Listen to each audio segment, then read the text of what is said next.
이런 말을 심심치 않게 듣습니다. 너 예수 믿는 사람이지? 여러분도 들어보셨겠지요? 너 예수 믿는 사람이지? 예수 믿는 사람이 왜 그래? 이런 말들. 우리를 가리켜서 믿는 사람이라고 그렇게 평가를 합니다. 무엇을? 예수를 믿는 사람이라고 하는 목적어가 붙어 있지요. 우리는 분명하게 예수라고 하는 분명한 무엇인가를 믿고 있는 사람이라고 자타가 그렇게 불려지는 사람들입니다. 믿는다라고 하는 것은요, 어떤 지적인 동의, 예수가 실제 인물이었어, 이런 동의를 넘어서는 말입니다. 이 믿는다라는 말은요, 예수가 나의 구세주입니다라고 하는 것을 신뢰하고 나의 삶을 전적으로 그분께 의탁, 맡긴다라는 뜻을 갖고 있는 거예요. 그게 바로 믿는다라고 하는 말에 포함되어져 있는 겁니다. 여러분들이 나 예수 믿어, 이 말은 단순하게 교회 다녀 이런 말이 아니고요, 나의 구원자가 예수임을 믿고 고백합니다. 또한 나의 모든 생각과 뜻과 행실을, 계획을 다 그분께 맡깁니다. 이런 고백이 나 예수 믿는 사람이야 라는 말에 포함되어져 있는 거예요. 여러분들이 여러분이 말하는 예수 믿는 사람에 대한 이 고백을 분명히 잘 기억하고 신앙생활에 가시기를 주님의 이름으로 소망하고 축복합니다. 자, 예수 믿는 사람, 여러분들이 이 말을 가만히 들을 때에 믿음이라고 하는 것은 어쩌면 내 모든 인격적인 것들 속에서 신뢰와 충성과 헌신의 의미를 잘 담겨져 있는 말이기도 합니다. 하나님이 보내주신 예수를 내가 하나님의 아들로 믿고 하나님의 놀라운 계획 속에서 나를 구원하기 위해서 십자가에 죽으시고 부활하셨다라고 하는 복음을 받아들이는 고백, 이게 뭐냐면 믿음이에요. 두 번째로 복음을 받아들였다라는 이 말은요, 뭐냐면 죄에서 돌아섰다라고 하는 회심을 의미하기도 합니다. 내가 죄로부터 떠나 있는 존재가 되었다. 그게 바로 믿는 사람이에요. 셋째로 이 믿는다라는 말은 내가 고백하고 돌아섰다라는 것은 이제 적극적으로 열매 맺는 삶을 살아가겠다라고 하는 것을 말하는 거예요. 내 삶에서 그에 합당하게 삶을 살아내어서 그의 적합한 삶의 열매들을 드러내 보여서 예수 믿는 사람의 모습을 많은 사람들 앞에 그렇게 보여지는 것, 그게 예수 믿는다라는 말의 성경적인 의미예요. 웨슬리가 이것을 가리켜서 이렇게 말을 하지요. 예수 믿는다라고 하는 것은 구원의 확신을 넘어서 성화의 삶을 살아가는 사람이다. 그게 참된 믿음이다라고 그렇게 정의를 합니다. 우리는 오해합니다. 예수 믿는 사람, 가장 단순한 오해는요, 교회 다니면 다 예수 믿는 사람이지, 나 교회 다니는 사람이야, 그래서 나는 예수 믿는 사람이야 라고 하는 거예요. 더 다른 말로는요, 우리 부모님이 교회 다녀, 나 태어날 때부터 예수 믿는 가정에서 자랐어, 이런 모태신앙, 그래서 나는 예수 믿는 사람이야, 이런 단순한 생각들을 말하는 겁니다. 또 하나는 예수 믿는 것을 단순하게 어떤 복받는 도구로 생각하는 경우도 있습니다. 성공하기 위한 어떤 자기 도구, 이거를 예수 믿는다라고 생각하기도 합니다.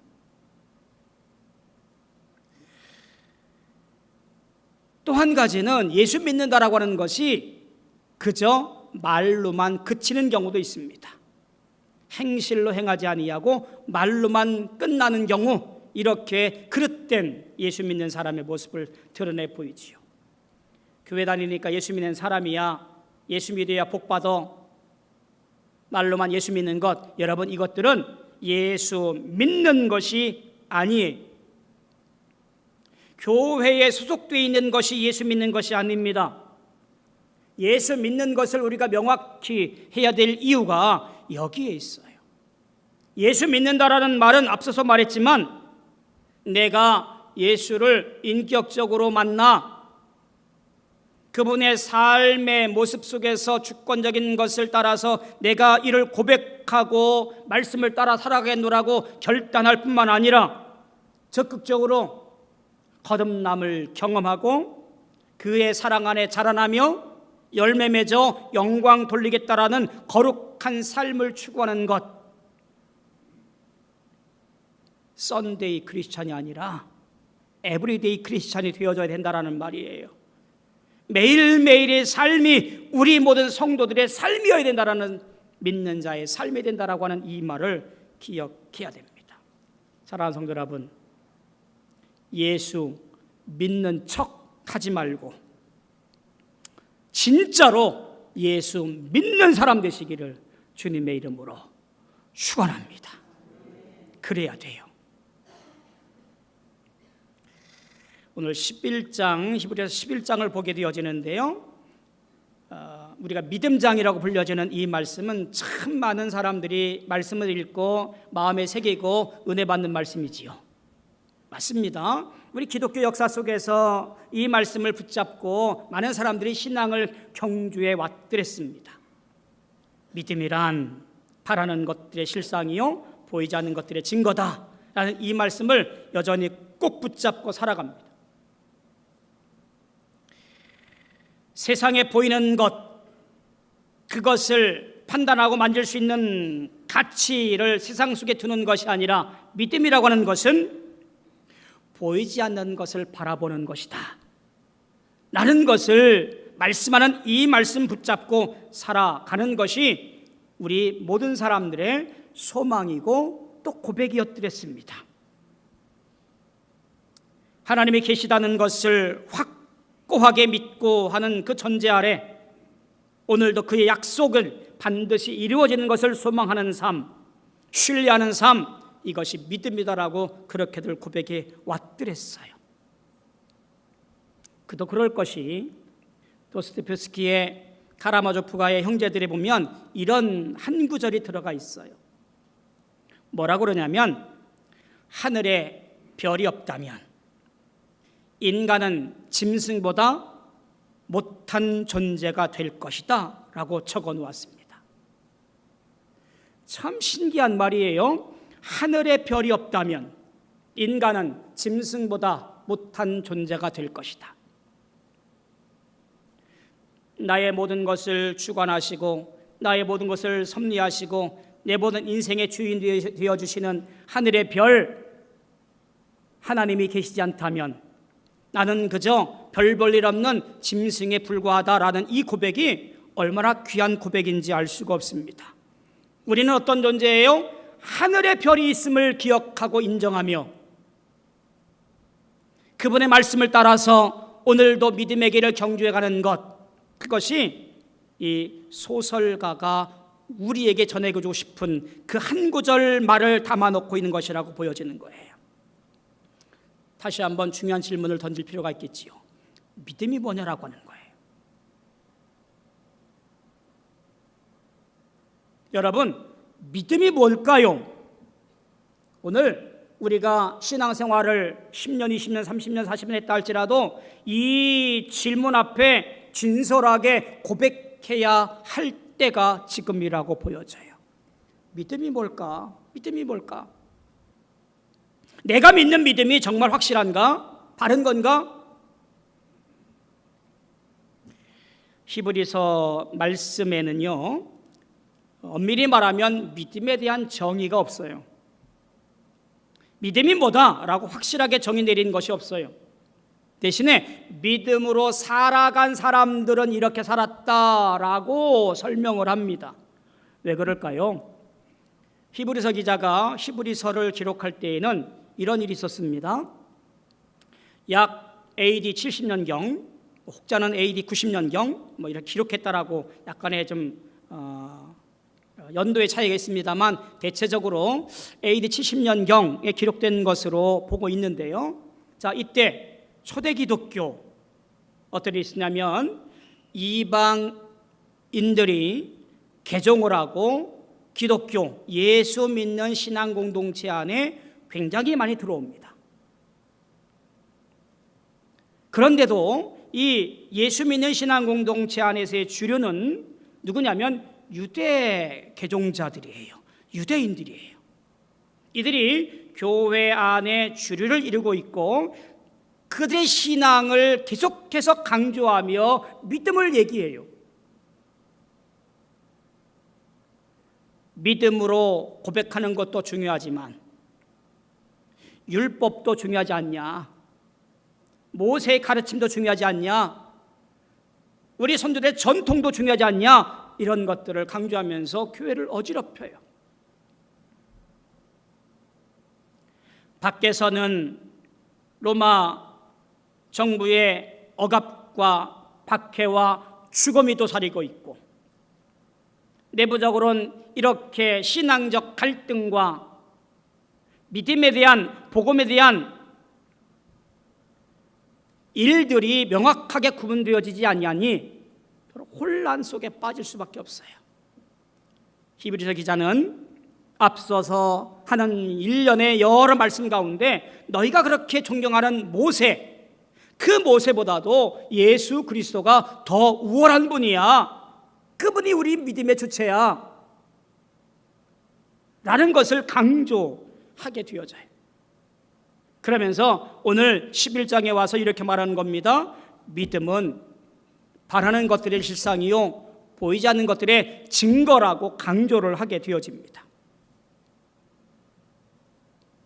다시 한번 되돌아볼까요? 믿음이 뭔가요? 11장에서 시작되어지는 이 말씀, 믿음은 바라는 것들, 즉 기대하는 것들을 확신하는 것, 보이지 않는 것들의 증거라고 얘기합니다. 물론 인간의 상상이나 혹은 주관적인 생각들이 혼자 확신하고 열광적으로 증거하는 것, 그것을 믿음이라고 착각하거나 부르는 것, 그것이 아니라는 말이에요. 4절 이하에 나와 있는 쭉 증인들을 보고 증거들을 보면 이들 모두가 다 믿음의 내용들을 구체적으로 무엇인지 열거하고 있음을 보게 되어집니다. 세계가 하나님의 말씀으로 창조된 것으로 시작된 것들로부터 그들의 삶에서 무엇을 믿고 무엇을 바라고 살았는지, 또한 그래서 그러한 결과들이 어떠했는지를 여실히 나타내 보여줘서 그들로 하여금 허다한 증인들이라고 우리에게 소개되어지고 있습니다. 그러니까 히브리서 기자는 이 모든 믿음들을 얘기하며 믿음의 증거들을 드러내 보일 뿐만 아니라 우리에게 그렇게 살아가는 것이 올바른 믿음의 모습이라고 가르쳐주고 있는 것이라고 하는 거예요. 1절에 나와 있는 실상과 증거라는 이 단어들의 정의를 보시면 더 명확할 것이라고 생각이 되어집니다. 실상이라는 것은요, 어떤 기초 혹은 실체를 의미해요. 증거라고 하는 것은요, 확실하게 만드는 논증이라는 것으로 얘기될 수가 있습니다.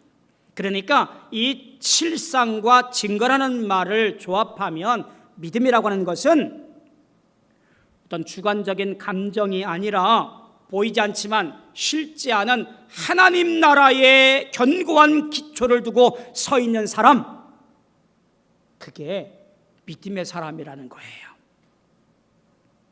막연한 기대가 아닙니다. 그렇게 될지도 몰라 이런 거 아니에요. 믿음은 하나님께서 약속하신 바가 이미 성취된 것처럼 확신하며 살아가는 태도입니다. 이 말을 칼바르트라는 신학자는 이렇게 한 줄로 정의를 해요. 시간 안에 살지만 영원을 기준으로 판단하는 삶. 참 멋있는 말이죠. 시간 안에 살지만 내 삶의 기준은 영원을 기준하여 판단하는 삶이라 그런 겁니다. 단순한 종교적인 태도가 아니라 삶의 기준이 어디에 있는지를 얘기하고 있는 거예요. 시간 안에 산다는 말이 뭐예요? 우리라는 존재가 유한적인 존재잖아요. 하루 24시간, 오래 살아야 1세기도 못 사는 우리의 인생, 그게 우리잖아요. 시간 속에 태어나고 시간 속에 자라나고 시간 속에 살아가다가 정한 날, 하나님이 부르시는 날 그렇게 죽습니다. 우리의 경험과 판단과 지식, 이 모든 선택은 그 시간의 흐름 속에 있어지는 거지요. 제한받는 것들임에 분명합니다. 그래서 인간이란 존재는 현재의 이해 속에서 결과들에 반응하고 살아가는 것이 우리의 모습이에요. 그러다 보니까 일희일비하고 성공하는 것이냐, 효율적인 것이냐, 안락하냐, 확실하냐, 뭐 이런 것들을 가지고 우리가 안주하며 살아갑니다. 지금 당장 나에게 무슨 유익이 있는지, 지금 혹시 내가 손해보는 것은 아닌지, 내가 보기에 지금 이것이 가능한지 불가능한지, 내가 이해할 만한 것인가, 이해하지 못할 것인가, 뭐 이런 판단 가지고 살아갑니다. 그런데 믿음의 사람은 그게 아니잖아요.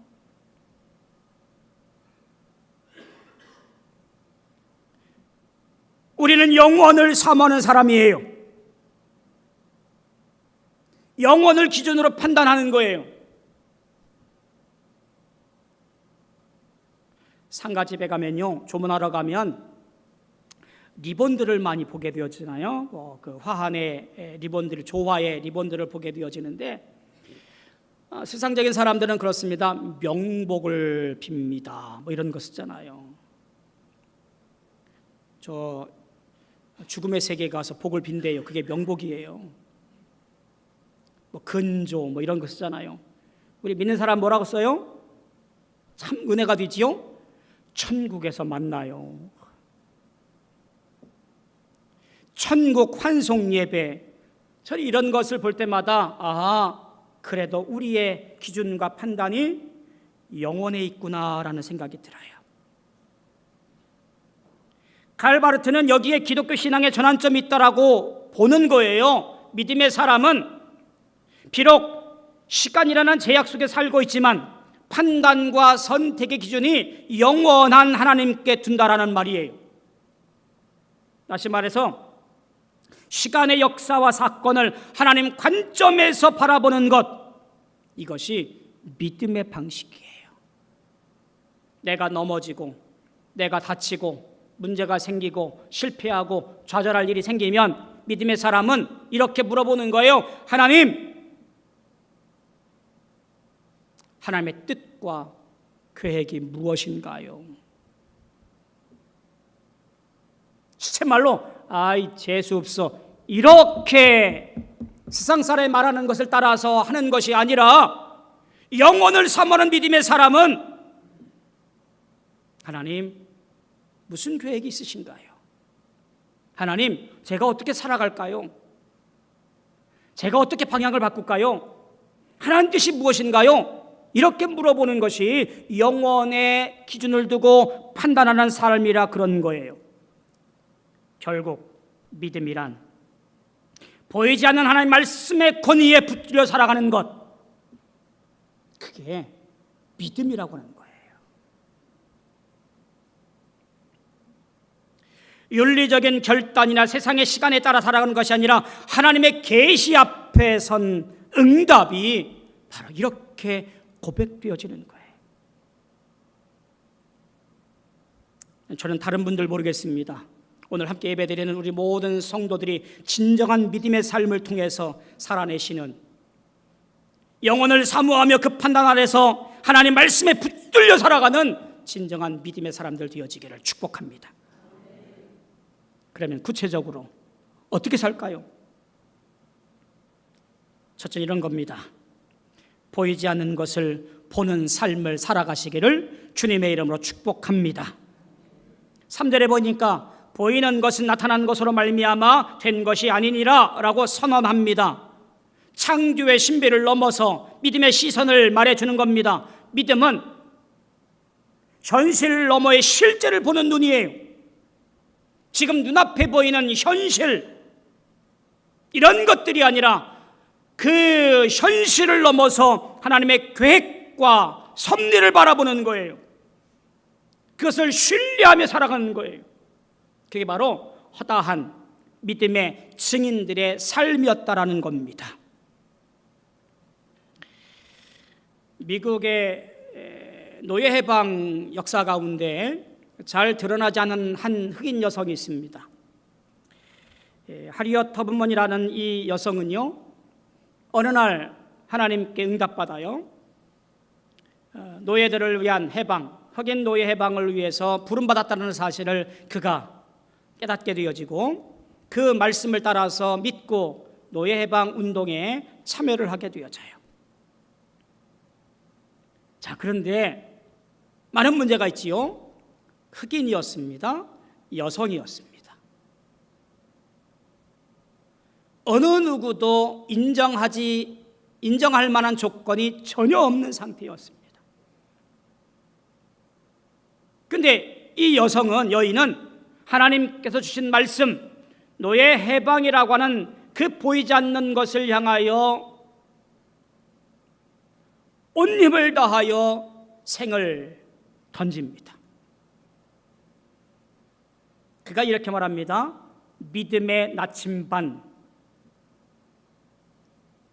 손에 쥐어진 나침반이 아니라 믿음으로 바라보는 하나님의 나침반을 의지하고 끝끝내 노예 해방 운동에 열심을 다해서 수많은 사람들을 자유로 이끌었습니다.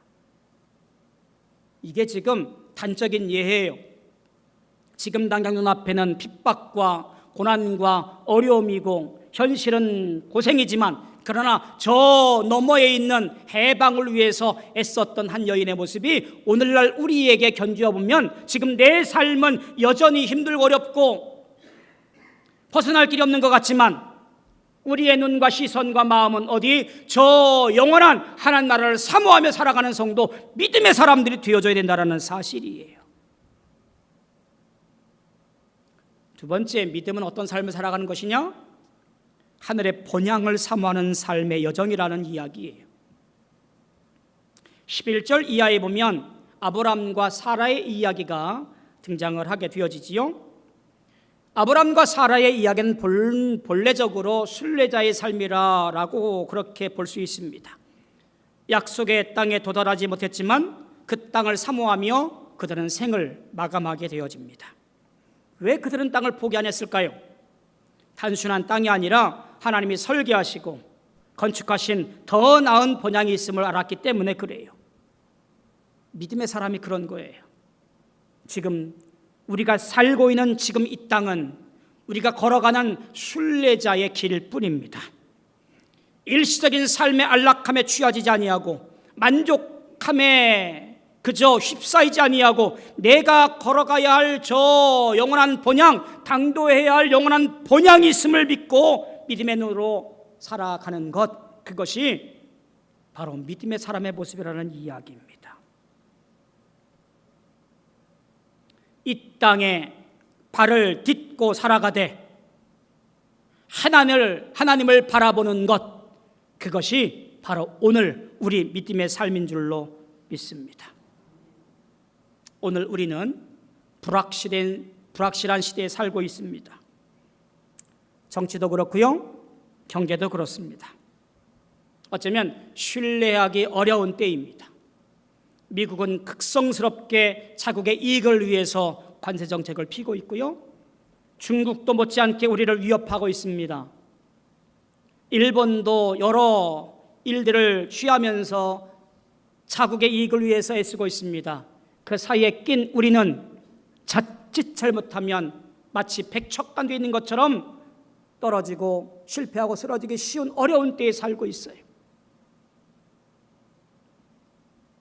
이런 현실 속에서 우리 믿음의 사람들이 더욱더 힘을 내며 올곧게 살아가야 될 이유는 분명하지요. 우리를 먼저 불러 세운 것은 이 땅에서 믿는 자로서 본이 되어지며 하나님을 섬기는 자가 이 땅의 귀한 일들을 잘 감당하여 주의 나라 위에 만드는 귀한 일들을 감당기 위한 것임을 가만히 보게 되어지지요. 그죠? 그렇게 해왔던 버릇처럼 교회 나온 것이 아니고요. 부모가 교회 다녔으니까 나도 그냥 교회 다니는 것이다 라고 하는 것으로 습관처럼 나온 것이 아니고요. 내가 복받고 성공해야 되니까 가서 빌고 기도해야지 그래서 교회 나온 거 아니고요.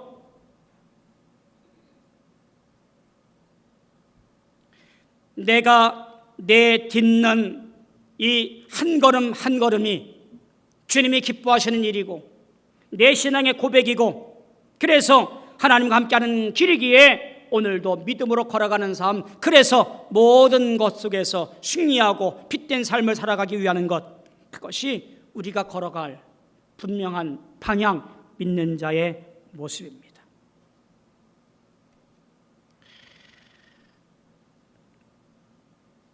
존경 많은 영성가인 C.S. 루이스가 이런 말을 했습니다.